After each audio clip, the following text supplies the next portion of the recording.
Yeah, great to see everybody, and thanks for joining.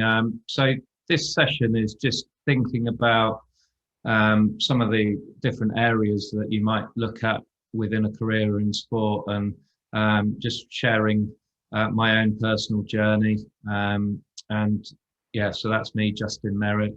I am chief executive of a company called Ignite Sport, who are training providers in the UK, and also a newly formed year-old company called Velocity Football.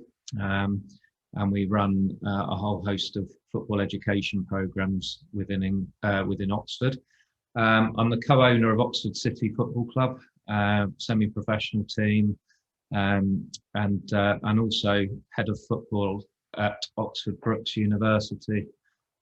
So yeah, which we were enjoying, lots of good games against Oxford Uni and so on, even during the pandemic, until the universities were stopped. So they're currently roles that I have. So the aims of this session, what I wanted to share with you. So really, firstly, to share my journey so far, and how things have, I've had a lot of ambitions of what I wanted to do. And they've changed along the way, really. Some through design, and some through a curveball that might have been thrown at me. So you just want to talk a little bit about that, and discuss the different roles that you might adopt within a football setting. So the business of football and sport is a wide one, and there's lots of specialisms. So we're just going to have a little chat about that as well. And some of the things that I'm particularly passionate about is the personal skills and qualities that you need to succeed, really. And also to bear in mind what the measure of success is often what you set yourself. How we can look at lots of people, and there's lots of underlying thoughts that are going on, and so actually setting what is success to you and what does that mean is very important. And it's not always getting to the top, or external benefits like money and so on. That isn't necessarily what makes the measure of success. So you have to define that for yourself as well.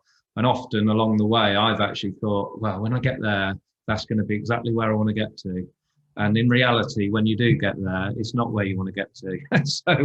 So actually thinking about those skills, qualities, and thinking also about how you reflect what's important to you. So a little bit on that as well.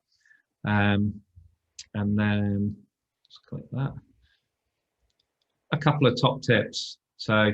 And again, I'm not professing to be a world expert in what is successful, but hopefully something will resonate with you from this session, and you can take something away. And I think the most important thing with any seminar, webinar, lecture is finding something that resonates with yourself, and thinking about how can you implement it, and how can you actually use it in your current roles, etc. So we did the poll at the start, and that is really sort of looking at what you think is the most important things.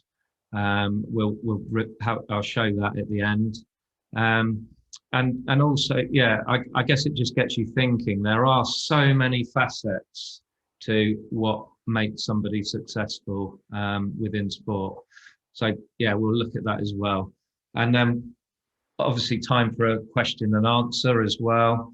If you do have any questions at all, or anything you want to contribute, please do use the chat function as we're going along. I'll try and, I will look back at it as well. Sorry, I've just gone on one there. I was trying to minimize my screen a little bit. So I will try and embed it into what we're saying and what we're talking about, but we will also do that at the end.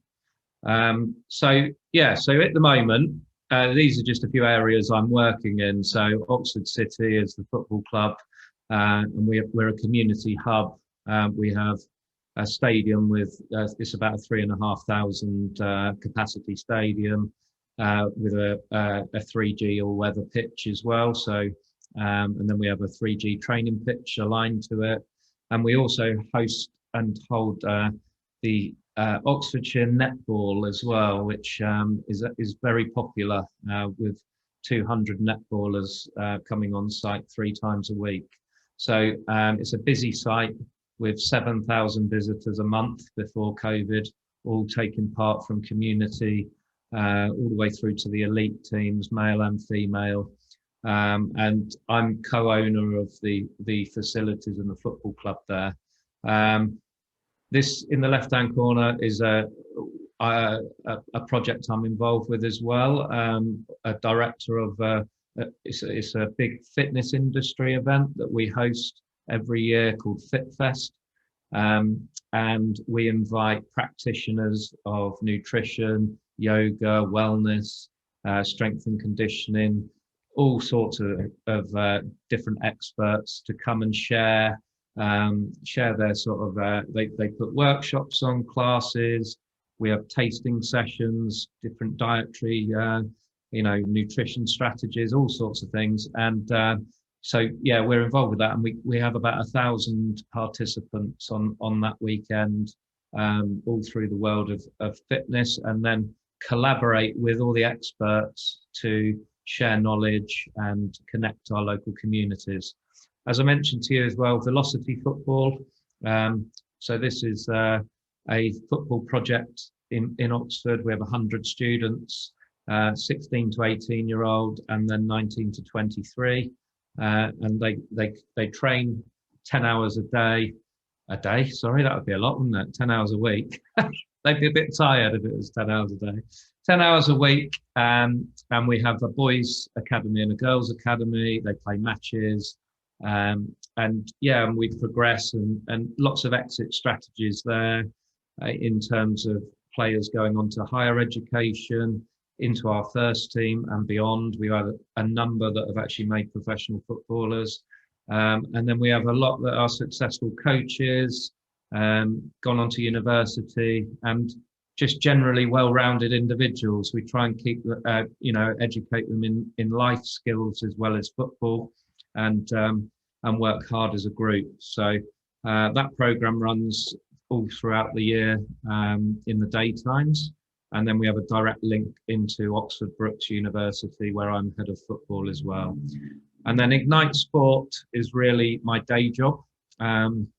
We're a sports education company based in the football club in Oxford, but we outreach all across the UK, and we are deliverers of sports-based apprenticeships, as well as we actually do a lot of delivery ourselves as well, community and international programs. So we deliver some coach education in different countries, and we also have groups coming over, playing and training and against English opposition, and actually gaining some educations as well. We've got currently, even in these times, we've got some Japanese students that are with us for 4 months. We have a Russian student who is on the Velocity program, and we find them accommodation and give them the experience of English football. So that's 22 years ago I started Ignite, and it's developed into we do lots of different things, and we're just about to start with a National League team as well, and replicate the academy we've got there. So yeah, lots of good learning and good opportunities. Okay, so yeah, where did it all start for me? Well, I'm not too dissimilar to a lot of people, that I was actually not a bad sportsman as a child, and not just football, but I was sort of Oxfordshire born and bred, and I was captain of Oxfordshire as a pupil at school for rugby, football, cricket, and athletics. So a good all-rounder. But I was at Watford Football Club, who are second in the Championship now, from the age of 9 till 18 actually. But as a schoolboy, also in the national England national squads, everything going really well. Only aspiration I ever had was to be a footballer. So it's not too dissimilar from players you might coach or in the academy systems. That was it for me. 100% dedication. I'm going to be the next whoever, and that was all my focus was on. At 16, I signed full time at Watford and started an apprentice professional footballer. I was playing within the first year. I was playing in the reserves and 30 games and doing really well and close. I played a few friendlies for the first team, but didn't actually make a debut. Then thought everything was going well, and bang, got an injury. It was never going to happen to me. It was always somebody else that happens to. And all of a sudden, right, what am I going to do? So I had a year of not being able to play, saw every specialist. It was a back injury, and tried a number of different things, but just could not regain fitness. And in the end, I mutually agreed to end my contract. I didn't feel I was getting any better. The club were prepared to keep me on, but I was going in every day and just feeling really down. You're going in, you're watching everybody else train. And actually, I think at that time, there was little understanding of sports psychology and the mental anxiety, and actually probably injured players were looked at as though they're not even part of the squad. Right, you're injured, I'll talk to you when you're fit. And that's how it kind of felt. So in the end, I thought I've got to do something. So I ended my contract there.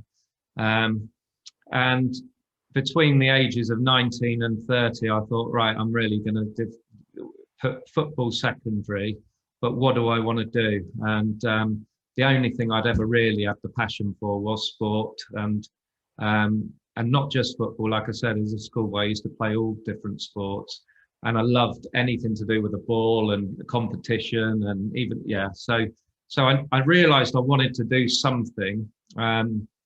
Fortunately, at that time, whilst I was at Watford, I went to university. I went to college and got a BTEC qualification alongside an A-level that the club used to let me go to evening classes.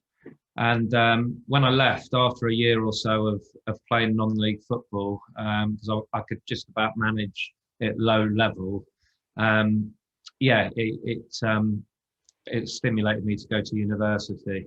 So started playing semi-professionally because I still like football, and like I say, the intensity wasn't quite the same of training like at a top club every single day and the level you've got to get to twice a week and a slightly lower level. My body could actually cope with that. So I started that journey, and it became time to study.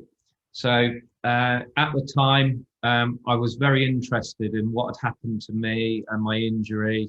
And I went on a few short courses that the Football Association put on regarding injuries, and there was an introduction to sports injuries. And I really enjoyed it, finding out about anatomy and physiology and so on. So I enrolled to the first of its kind. It was the first in England actually at the time, a degree in sports therapy and sports science combined. And I took that for 3 years, and then thought, right, I need to do something with, so actually at the time I started, I'll go back one actually. I started coaching for a company whilst I was at university, and had a great time. And that was where I started it as well. Started my coaching qualifications and working part-time, coaching in an academy setting, and just picking up loads of different examples. and at the time Adidas were a sponsor of a grassroots organisation. I then got a full-time job with them, promoting the Predator football boot at that time, and yeah, amongst other things, and it was a really sort of good introduction. So yeah, and since then, so this is I mentioned earlier we go out internationally. This is me delivering some coach education in Tokyo to an organisation called Fun Roots. And we've been out maybe 15 times to different parts of Japan, and we're working with other countries, not just Japan, but I do have very close links there. So yeah, going back to some of this is all sort of talking about English football, the DNA of English football, how to construct coaching sessions, and so on. Something I'm very, very passionate about. So although I've got a medical background as well, I became a chartered physiotherapist. My passion was always the hands-on, getting involved with coaching and developing people and players as well. So that's why I love to get on the grass, and I also love working in coach education. So yeah, I have had a lot of different roles, and this is why I almost wanted to say, you know, that when asked to do this was, you might not know what you want to do. You might not necessarily have opportunities straight away. But so this is actually a list of the things that I've actually done so far in my career. And I've split them into two sides, because the career was after I'd finished at Watford, and this was almost like the full-time job that was paying the bills. And the football side I've carried on throughout until it turned back again, and then I became full-time, and it all became one entity. So yeah, I've spent time as a personal trainer through that fitness element and the sports science. My first job, actually, when I left university, I worked in a prison in England, and as a fitness instructor.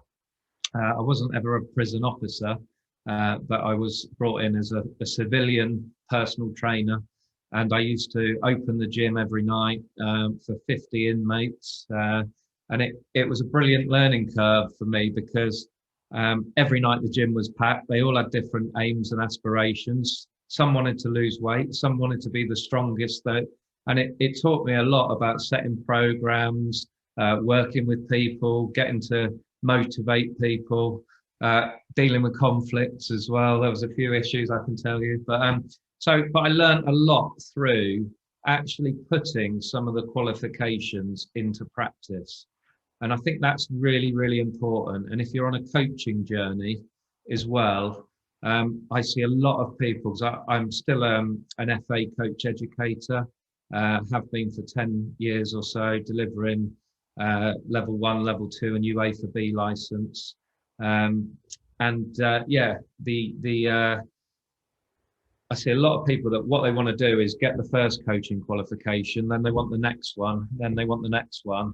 And actually what you need as well is time to implement all of the things that you've been taught, and hone your skills, and practice and practice and practice, and work out what works for you, what doesn't work for you.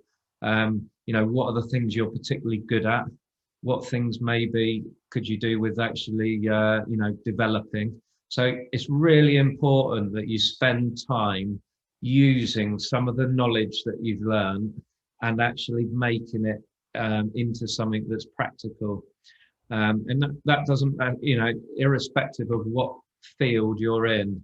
So whether it's, you know, you're studying performance analysis, you need to actually get that hands-on, you know, experience of collecting the data, interpreting it, turning it into reports, but then how do you feed it back to the players and so on. So the more experience you can get, the more it's going to benefit you, for sure. Okay. So yeah, I'm not going to go through every single one, but yeah, I've spent time as a lecturer, a teacher, an educator, sports therapist. So I used to have a clinic as well, private practice, and also now as a company owner, which has different skills and challenges of combining strategy with communication and building teams, and also actually motivating individuals and getting the whole organization to work together. And I found a lot of similarity in the business to actually managing a football club as well. A lot of it's about putting structures in place, the way you treat people, the environment you create, having systems for reward, all of that kind of thing. So there are a lot of similarities between businesses and also football. What I do find interesting, though, is when businessmen decide they want to buy football clubs, and then actually, if they don't get success instantly, they fire the coach. It's whereas actually in their business, I'm sure they wouldn't do that. It would be like a development plan and so on. But because it's their plaything, the football club, it's like, no, we'll, and all of a sudden they all become experts as well, don't they? So I try to be, having a background in sport, I try and understand, we set longer term goals, and the measure of success is not always on winning and first spot, but there's a lot of parameters that factor into that. So what we're looking for every year is a progression and a development, and we want our players to progress and develop as well. So in the football, so I've gone from like youth player at professional club to semi-professional, player coach. So as 31, 32, I became a player coach at Oxford City, and then after that I became a player manager. And I would actually, if anybody has ever done that or has the aspiration, I say don't. That is probably the hardest out of all the roles. You're trying to give a talk at half time when you've actually not played brilliantly yourself in the first half. It's a very difficult thing. So I spent a lot of time as manager of the first team at Oxford City. So 6 out of the last 9 years I've managed the first team, achieving 3 promotions, and I've actually been built around me a really strong team that enabled me to step into a director of football role, and then I actually became co-owner of the football club about 3 or 4 years ago. And we've taken it on another level at the moment as well, with investment in the facilities, the staffing infrastructure, the building of different departments, and actually the first team is one facet. So now I'm also equally interested in the development of the female game. We have a large disability team with over 75 players. We have the education program and 750 junior players that all feed into the system. So there's a lot going on. But and since my role's changed, I'm now also obviously very interested in the business side as well. What we generate from our facilities, we rent our pitches, we have Oxford United, the local professional team. Their academy are based here throughout the week, in the evenings, loads of things. And then you're even going from looking at how good a player is to how much revenue we made on a match day. So there's a whole host of different parameters that I'm thinking about. Okay, so this just shows, this is 1 minute, just shows you a little bit about Oxford City.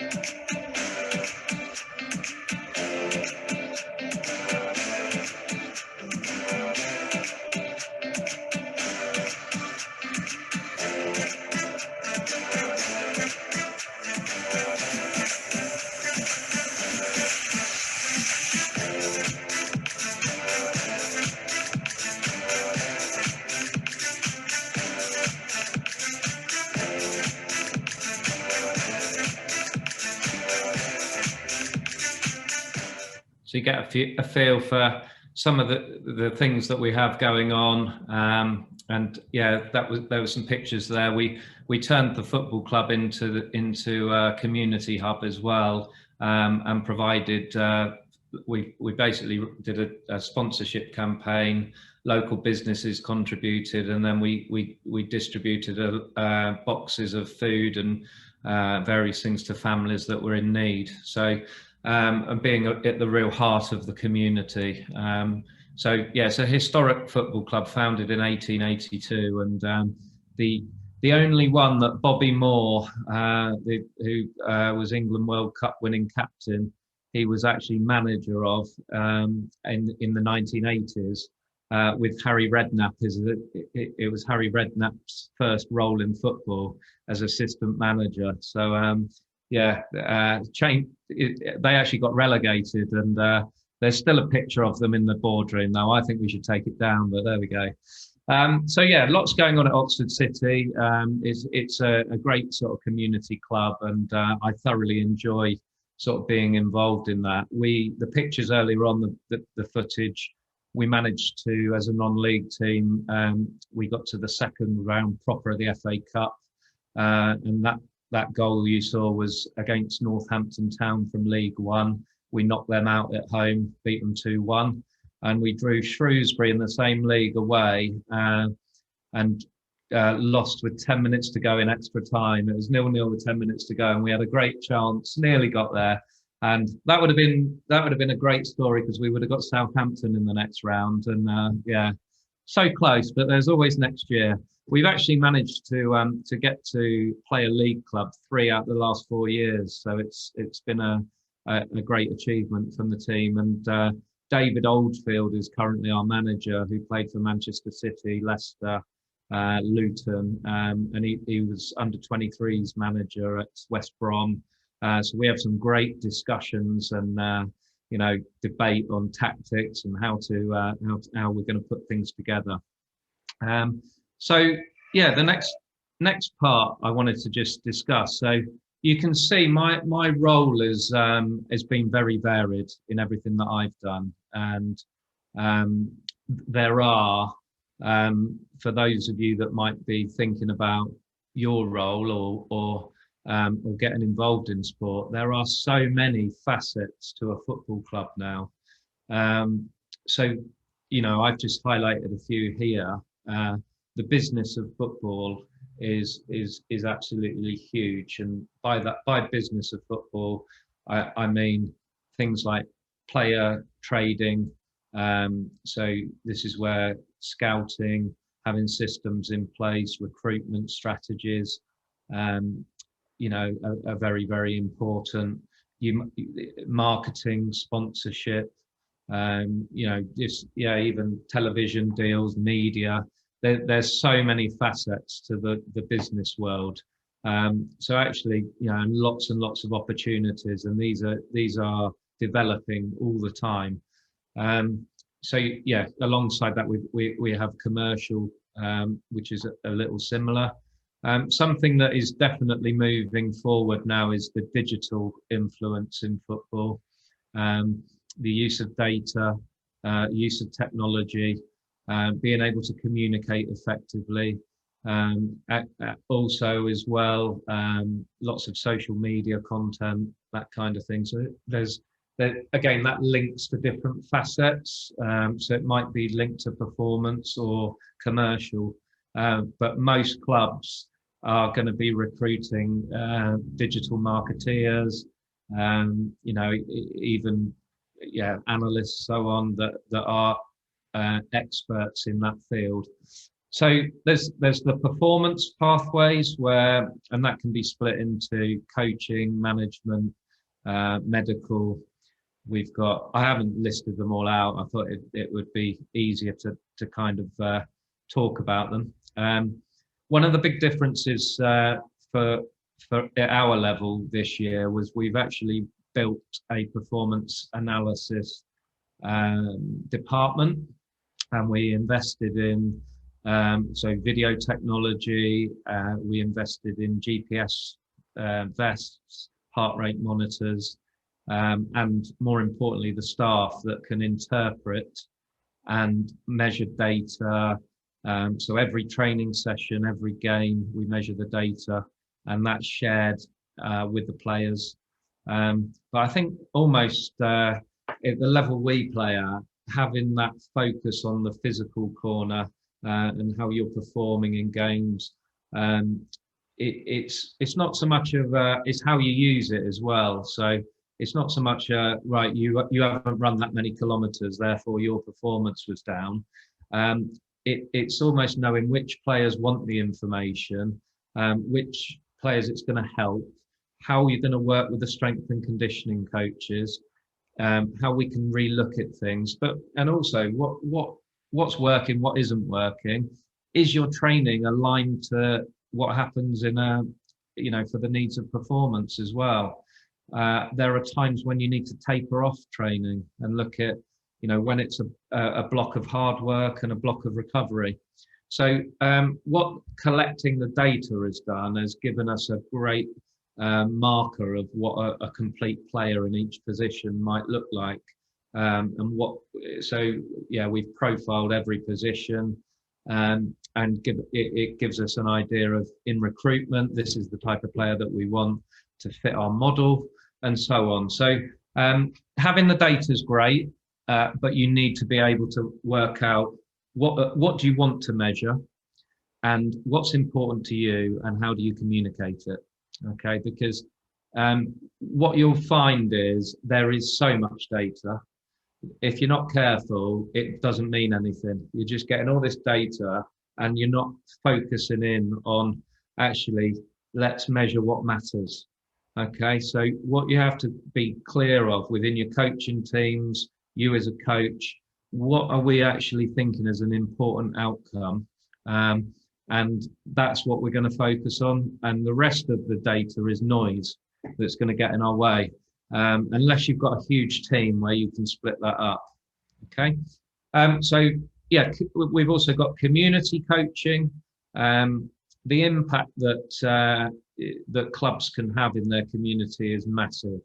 And that can be through connecting with schools, with players who are, maybe not is gifted and talented, but still love football. So we have a social responsibility for developing individuals and actually promoting the club as well. So lots of community programs and education. So here we are a bit of a hub for education. As I mentioned, we've got the Velocity program, but we're also working with Oxford Brookes. So we have undergraduate students that are gaining work experience. We've got MSc students that are also gaining work experience. We are also working with Oxford University, and we have some PhD projects where that they're using the club and players. We're looking at all sorts of things. So actually it's a real hub of innovation, and we get a lot of enjoyment out of some of these projects.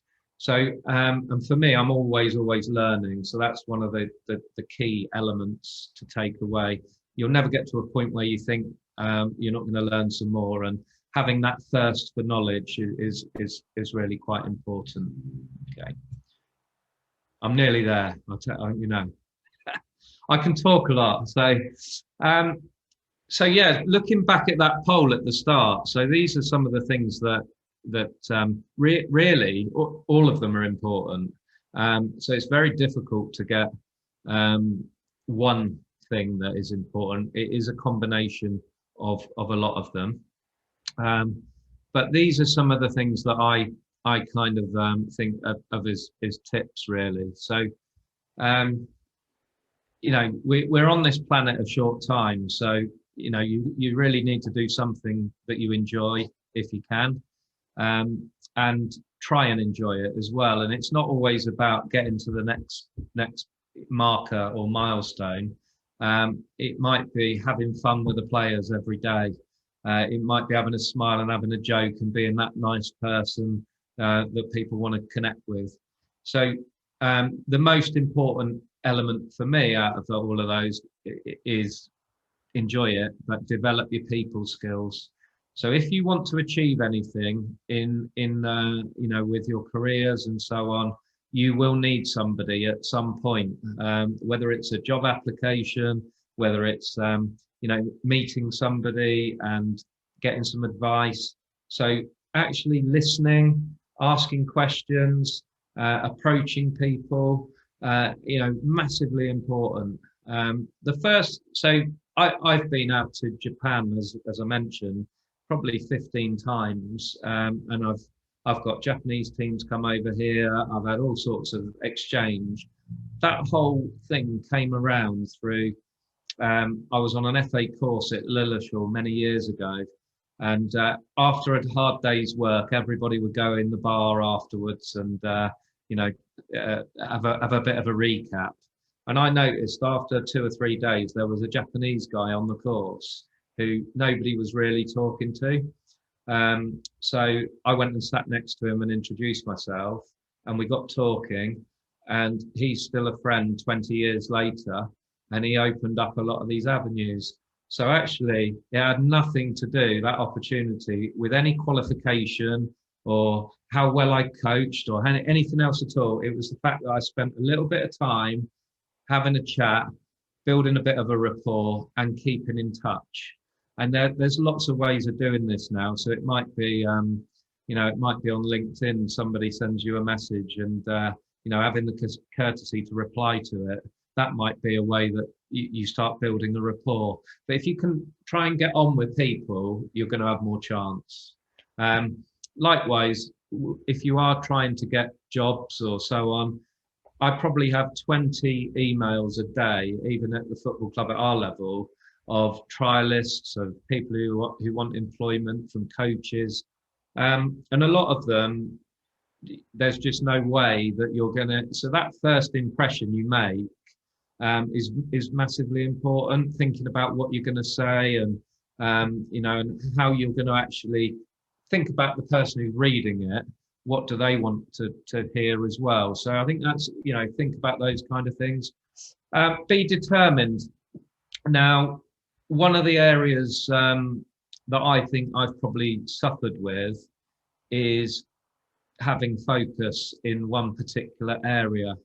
So, and I think things have happened in my life that have meant that I stopped being a manager and I became an owner and so on. And actually, I might have wanted to be the best manager I possibly could be, and maybe should have said no. But you can see from my list of roles and jobs I've had, I've done an awful lot of things. I've enjoyed all of them, but actually, maybe you could have the narrow focus of I want to be a coach. I'm going to be the best coach I possibly can be. All of my energies are in coaching. I'm not going to get distracted by other areas. And whereas for me, I was interested in most things to do with sport. So I would go and get a snippet of lots, and I've tried lots of things, and I've got a passion for lots of things. So, but it's benefiting me now because when we're putting in the performance team and the analysts, I can go and sit and have a conversation and ask questions and equally get enjoyment out of that, as with the coaching team. But you might want to be the best possible person in your field, in which case you've got to have that focus and channel where you want to go. So planning is really important, just like any coach. Plan your career, plan and set challenges for yourself, and also reflect. So you might set a challenge or a target that's unrealistic and you don't achieve it. It doesn't mean it was the wrong thing to do. You might need to just review it and realign it slightly.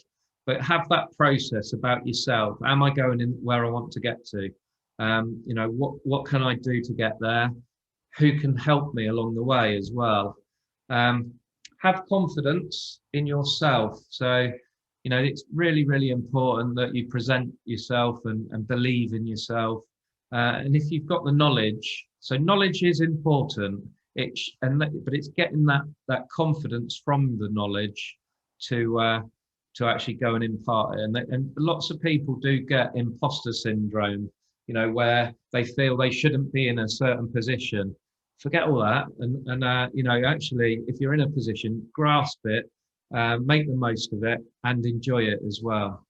So I think ask for help with opportunities. Often and the way you ask for help is also important. But I've had 2 requests for students at the university that want some experience and they want some help. So I've invited them in. I've allocated one to our strength and conditioning team and one to the coaching team, and set up a little mentoring hub for them where they're going to give some feedback. But it's only where these guys have actually approached me that I can do that. If I don't ever hear from anyone, then I'm not going to. So, and it's the same in your networks. Not everybody will be able to give you an opportunity, but if people don't know, they're not going to help you, are they? So, I think sometimes you have to put yourself out there, and there are a lot of good people in the world who will do what they can to help people. Okay, so that's important. Yeah, asking for help if you need it, and then the last few really are all about treating people correctly and fairly, being a good person yourself. Develop your knowledge. But like I said, knowledge is not just qualifications. It's about how you implement it. It's about learning what works, what doesn't work. If I had to do that again, would I change anything? Would I adapt it? So you need to get your hands dirty to do that. And actually, working with different groups, different players and so on, that will also, from elite to community. Actually, I took some sessions many years ago in the disability with the disability groups, and I found that more challenging, and it asked more questions of my coaching than it did with the elite players, because the elite players generally know what they're doing, so it does make it easier. And actually, I found I didn't have some of the skills for coaching the disability groups. So again, you might need to find the right environment for yourself. Lastly, enjoy it, whatever you're doing, and whatever direction you go. It's not all about putting too much stress on yourself. If you get too much into it, you can't be analytical and reflect and so on. So things don't always go well. If you're a manager, for example, you might lose games of football. It isn't the end of the world. That's what happens. It's all about getting the processes and learning, right? Okay, how do we unpick this? How do we rebuild it? What do we need to, and actually having a bit of a structure behind you. So there's some of it's skills, and some of it you learn along the way, and having a structure in place. So, but you've got to enjoy it. Otherwise, there is no point. So that's really brings me to the end of that session.